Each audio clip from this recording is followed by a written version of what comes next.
Elle promet de revenir après sa mort et c'est ce qu'elle fit. Bienvenue les amis, il est grand temps de vous abonner, il y a tellement de vues, plus de 500 000 vues et vous êtes vraiment un petit noyau d'abonnés que je respecte et que je remercie de tout mon cœur. Et je voudrais vous demander de vous abonner et d'écouter la suite de la vidéo. C'est l'histoire d'une abonnée qui travaillait à l'époque, en 1980, dans un hôpital. C'était les premières années de sa carrière en tant qu'infirmière. Et elle avait intégré une équipe très sympathique. Ils étaient tous, ils s'entendaient très bien.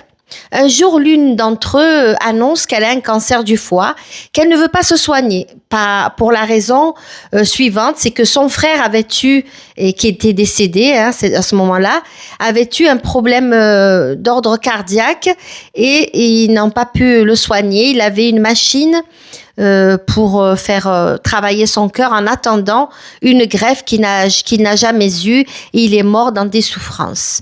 C'est pour cela que cette membre de l'équipe n'a pas voulu se soigner. Ils ont eu beau lui dire d'essayer, de faire un effort, mais elle leur a dit non et de toute façon je reviendrai vous voir après ma mort.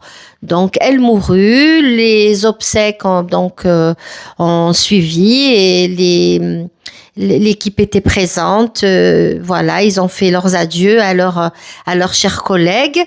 Et quelque temps après, ils entendirent du bruit dans les couloirs quand ils passaient au niveau de la réserve avec le chariot pour prendre des médicaments. Et là, ils entendaient taper dans le mur, taper.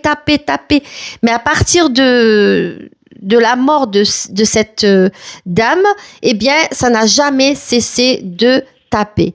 Une des collègues a quitté l'hôpital. Elle a dit qu'elle ne voulait pas rester, qu'elle avait vraiment très peur. Mais celle qui nous raconte nous dit que elle, ce n'est pas parce qu'elle avait peur, mais elle a été mutée, donc elle est partie, donc elle ne sait pas trop après ce qui s'est passé. Ce qu'elle sait, c'est que c'était cette synchronicité, cette façon qu'ont eu les bruits d'apparaître juste après la mort de cette salariée. Que pensez-vous de cette histoire? Pensez-vous qu'on puisse encore venir donner de nos nouvelles après notre mort? Dites-le moi en commentaire, likez et abonnez-vous surtout parce que le paranormal n'est jamais bien loin.